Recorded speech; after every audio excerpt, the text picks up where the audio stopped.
Salut la team CVSAE, moi aussi je vais m'aventurer sur des vidéos pour garder contact avec vous parce qu'on risque de ne pas se voir pendant un moment et on va se manquer. Donc ça m'a donné l'envie de faire une petite série de vidéos sur le thème des départs. Et pourquoi les départs? Parce qu'on a tous entendu beaucoup de choses sur les départs. Tu sais gamin, un départ c'est 80% de ta course.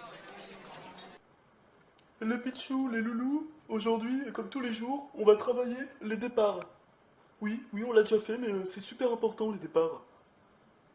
Je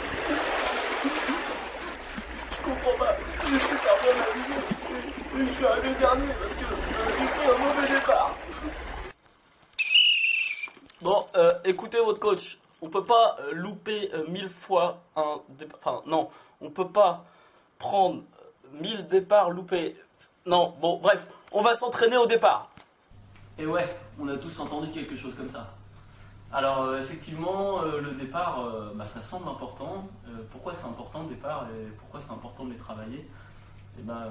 D'abord, intuitivement, on se dit que si dans une course, on prend un bon départ, on part devant, forcément, on se met dans les meilleures dispositions pour gagner ou au moins faire un bon résultat.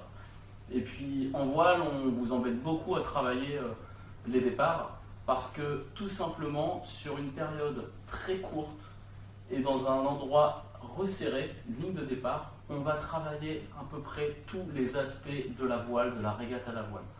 On va travailler l'aspect réglementaire, on va travailler la technique, on va travailler la tactique stratégie.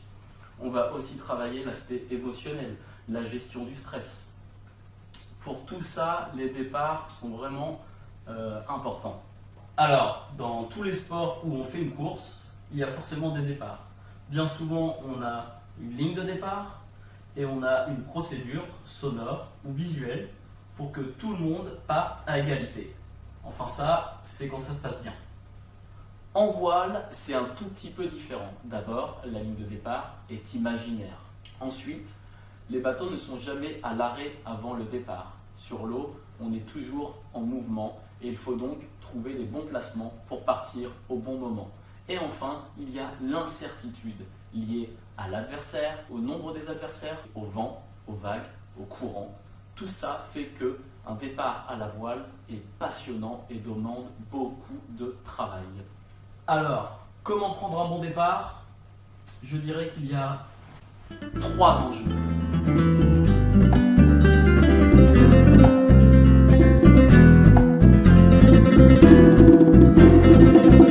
Dans les prochaines vidéos.